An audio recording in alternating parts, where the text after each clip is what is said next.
दो लोग थे, दोनों भगवान को मानते थे, पर एक दिन लालच ने सब बदल दिया। दो मित्र थे, एक लड्डू गोपाल जी की सेवा करते थे और एक शिव जी की।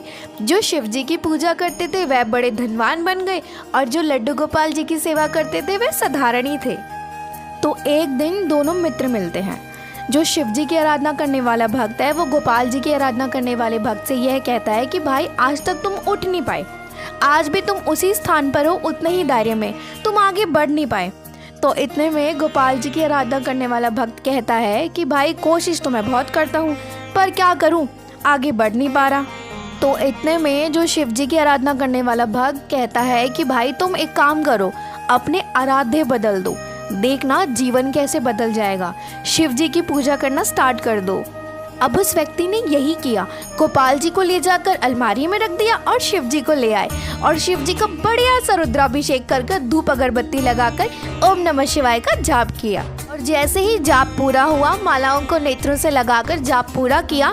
जब वो नेत्र खोलते हैं तब वो देखते हैं कि जो अगरबत्ती का जो धुआं है ना, वो अलमारी की तरफ जा रहा है जहाँ पर लड्डू गोपाल जी को रखा था। तो उनके मन में भावना आई, आज तक उनकी आराधना करता रहा, मुझे कुछ नहीं दिया आज तक, आज भी मैं सामान्य हूँ और आज जब मैं शंकर जी की आराधना कर रहा हूँ, उनको धूप दीप दिखा रहा हूँ, तो अगरबत्ती की सुगंधी भी उनको नहीं लेने दे रहे, खुद ही ले रहे हैं। रुको, इनको मैं अभी बताता हूँ। जैसे ही वो अलमारी खोले और गोपाल जी को देखा, गोपाल जी को छूते ही गोपाल जी प्रकट हो गए और प्रभु जी का हाथ पकड़ लिया। आप प्रकट हो गए? तो प्रभु ने कहा हाँ। तो गोपाल जी के भक्त ने कहा ये बात तो मैं सबको बताऊंगा कि शिव जी की आराधना करने से गोपाल जी प्रकट हो जाते हैं। तो प्रभु ने कहा कि तुम शिव आराधना कर रहे थे इसलिए मैं प्रकट हुआ हूँ, ऐसी बात नहीं है।